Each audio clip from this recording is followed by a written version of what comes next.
প্রধানমন্ত্রীর বাড়ি দখল করার টার্গেটও ওই রাতে ছিল যদি কারফিউ জারি না হতো।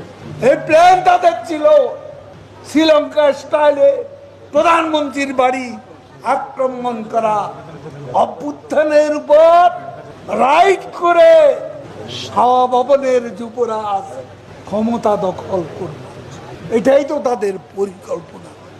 ক্ষমতার জন্য আজকে লন্ডনে পলাতক এবং গণ অভ্যুত্থান ঘটিয়ে শ্রীলঙ্কা স্টাইলে প্রধানমন্ত্রীর বাড়ি দখল করার টার্গেটও ওই রাতে ছিল যদি কারফিউ জারি না হতো।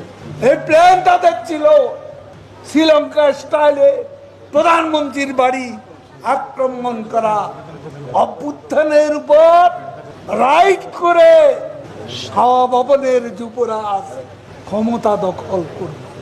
এটাই তো তাদের পরিকল্পনা। বিএনপি এখন স্বাধীনতা বিরোধী, দেশ বিরোধী, উন্নয়ন বিরোধী অপশক্তিকে নিয়ে নতুন প্ল্যাটফর্ম, নতুনভাবে তাদের সে প্ল্যাটফর্ম করার কথা জানান দিচ্ছে। তাদের আহ্বানে, তাদের দোসর